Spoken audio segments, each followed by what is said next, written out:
Hello everyone. हम पढ़ रहे हैं कक्षा 8 गणित। मैं हूं आपका दोस्त सत्यम नायक। आइए प्रश्नावली 3.3 का प्रश्न दूसरे का 5वां हल करते हैं। प्रश्न इसमें तो क्या हमें एक समांतर चतुर्भुज दिया गया है, इसमें कुछ कोण दिए कुछ नहीं दिए। आपको एक्स वाई और जेड का मान निकालना है उसके गुणधर्म के आधार पर। तो हम क्या करेंगे, आप इस प्रश्न को पता है दो प्रकार से सॉल्व कर सकते हैं। एक तो आप क्या कर सकते हैं कि आपको एक्स का मान निकालना है, तो कैसे मान निकालेंगे, ये देखो ये सम्मुख कोण बराबर होते हैं समांतर चतुर्भुज में, तो आपका y बराबर भी 112 निकल आएगा। और हाँ, यहां से आप देख रहे होंगे आपका त्रिभुज बन गया। तो 180 किसके बराबर होगा, इन तीनों के योग के बराबर, क्योंकि एक आंतरिक कोण है। इस आधार पर भी आप सॉल्व कर सकते हैं, लेकिन हम जो सॉल्व करेंगे वो आसन्न कोणों के आधार पर करेंगे। इसमें त्रिभुज का कोई हम नियम नहीं लगाएंगे। आइए हम प्रश्न को हल करते हैं। तो यहां पर अगर हम हल करेंगे तो हमें पता है कि हमें y का मान तो पता चल जाएगा, क्योंकि ये सम्मुख कोण है, बराबर होंगे तो y का मान 112 आ जाएगा। तो लिख सकते हैं, बाद में लिख लेंगे। लेकिन अगर आप पता लगाएं तो आपको z का मान पता चल जाएगा, तो आपका x का मान भी पता चल जाएगा आपको, क्योंकि दोनों क्या है, एकांतर कोण है। किस प्रकार के कोण है, एकांतर। क्योंकि सर्वांग समता के नियम के अनुसार होता है कि जो समांतर चतुर्भुज में जो एकांतर कोण होते हैं वो क्या होते हैं, बराबर माप के होते हैं। दोनों कोणों का माप क्या होगा, बराबर। यहां पर अगर z देख रहे होंगे आप, तो z और x क्या है, एकांतर कोण है। z और x क्या है, आपके एकांतर कोण, मतलब इनका दोनों का मान क्या रहेगा, बराबर रहेगा माप। तो हम क्या करेंगे, सबसे पहले हम z का मान ही निकाल लेते हैं। आप देख रहे होंगे कि ये आसन्न कोण है आपका 112 और आपका 40 प्लस जेड, क्योंकि अगर इस वाले पूरे को हम बनाएंगे, ये तो आपका यहाँ पर देखिए, यहाँ पर विकर्ण गया है, विकर्ण इस कोण को दो भागों में बांट रहा है। तो आपका जो एक तरफ का भाग है, मान लो आपका इस तरफ से इस तरह से आपका विकर्ण यहाँ से निकला है, तो यहाँ का भाग मान लो 40 है, यहाँ का जेड है। अगर हम इस पूरे को मिलाएंगे, इस तरह से आप मिला देंगे इसको, तो आपका क्या बन जाएगा, हम ऐसा लिख सकते हैं 40 प्लस जेड। क्योंकि ये विकर्ण हमारे इस कोण को दो बराबर नहीं लेकिन दो भागों में बांट रहा है। तो हम क्या बोल सकते हैं, यहाँ पर अगर ये 40 है और यहाँ पर जेड है, तो हम इस पूरे कोण को बोल सकते हैं 40 प्लस जेड। इसमें आपको कंफ्यूजन नहीं करना है। तो अगर हम बात करें इसका सॉल्व करने की, तो हम क्या करेंगे, तो हम इस पूरे कोण को एक ही कोण मान लेंगे 40 प्लस जेड करके। तो आइए हम प्रश्न को क्या करेंगे, हल करेंगे। तो किस तरह करेंगे, यहां पर लिखेंगे समांतर चतुर्भुज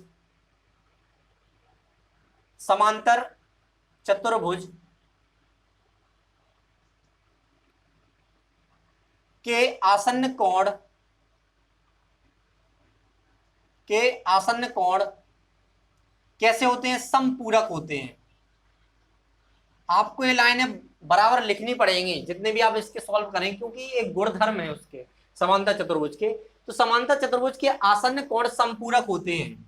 अगर आपने प्रश्न सॉल्व कर दिया तो और लिखा नहीं कुछ, तो पता कैसे चलेगा अगले आदमी को, जो आपका कॉपी चेक कर रहा है एग्जामिनर, उसको पता कैसे चलेगा कि आपने किस नियम से किया। उसको तो पता है, लेकिन उसको ये कैसे पता चलेगा कि आपको भी पता है। ठीक है, तो आपको लिखना बहुत ज्यादा जरूरी है।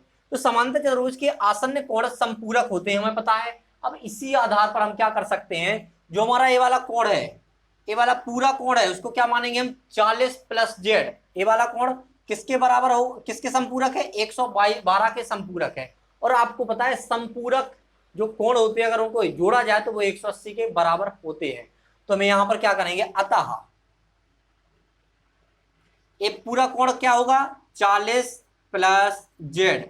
एक कोण हमारा ये हो गया, देखो ये पूरा कोण बता दिया हमने, ये पूरा कोण आधा, देखो विकर्ण तो इसको दो बराबर भागों में बांट रहा है। इस तरह से हमने आपको पहले ही बताया था, एक 40 है और एक जेड है। लेकिन इस पूरे कोण को अगर हम, एक कोण तो पूरा था, तो पूरा कोण 40 प्लस जेड हो जाएगा। यहाँ पर आप जेड का मान रख देंगे तो आपका पूरा कोण पता चल जाएगा कितने का है। लेकिन हम इसको इस तरह से सॉल्व करेंगे, तो हमारा एक कोण कितना है, 40 प्लस जेड, और इस किसके संपूरक है, किसके आसन्न का कोण है, 112 का आसन्न कोण है।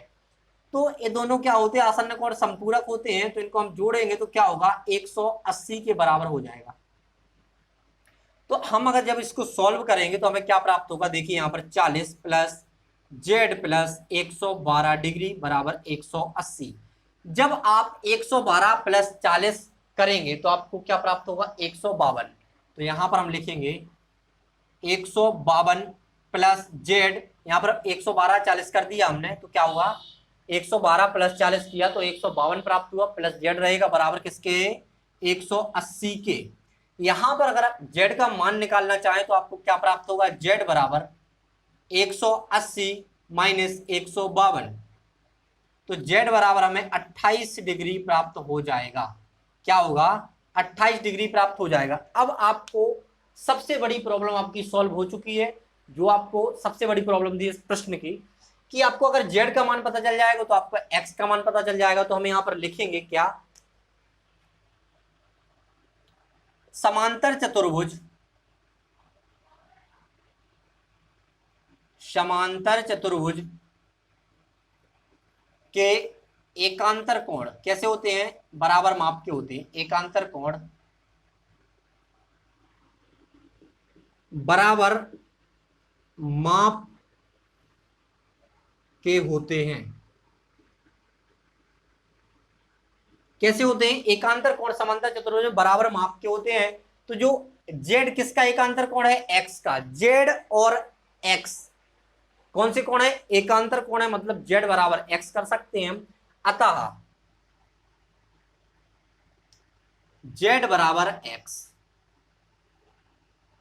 इस तरह से आप कर सकते हो। और आपको पता है z का मान 28 है, तो x का मान क्या होगा, x बराबर 28 डिग्री, क्योंकि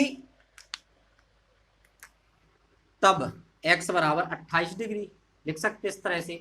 तो आपका z का मान 28 डिग्री आया, तो आपका x का मान भी 28 डिग्री आएगा। अब फाइनली जो सबसे सरल था उसको हमें सबसे पहले करना चाहिए, लेकिन हम सबसे लास्ट में कर रहे हैं, क्योंकि हमें जो z का मान निकालना था वही आपका सबसे ज्यादा महत्वपूर्ण था। बाकी आपका सब प्रश्न आप पे हल हो जाएगा। तो यहाँ पर क्या देख रहा है, आप क्या देख रहे हैं, z का मान पता चल गया, आपको x का मान भी पता चल गया है। अब आपको एक चीज पता चल करनी है, y का मान क्या होगा। तो आपको पता है समांतर चतुर्भुज के सम्मुख कोण बराबर होते हैं। तो हम यहां पर लिखेंगे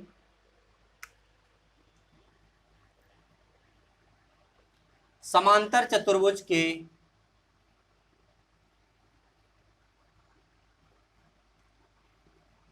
सम्मुख कोणों की माप, सम्मुख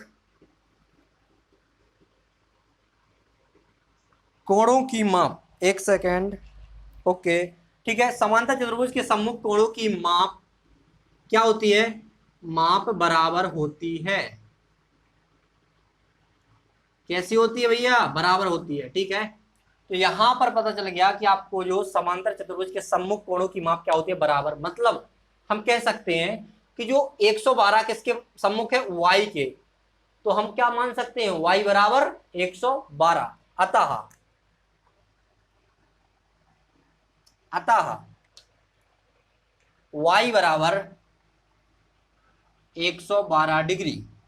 इस तरह से आपके तीनों आंसर आए हैं। वो तीनों आंसर कौन कौन से हैं, तो हम लिखते हैं यहां पर आया x बराबर 28 डिग्री, y बराबर 112 डिग्री, और आपका z बराबर 28 डिग्री। इस तरह से आप तीनों, आपने x और y और z तीनों के मान आपने ज्ञात कर लिए हैं। तो यहां पर लिख सकते y बराबर 28 डिग्री, z बराबर 28 डिग्री, और x बराबर भी क्या है, 28 डिग्री।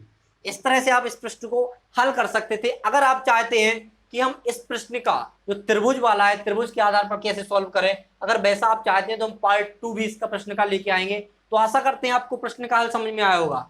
इसी के साथ हम आपसे विदा लेते हैं और मिलते हैं अगले वीडियो में अगले प्रश्न के साथ। Thanks for watching.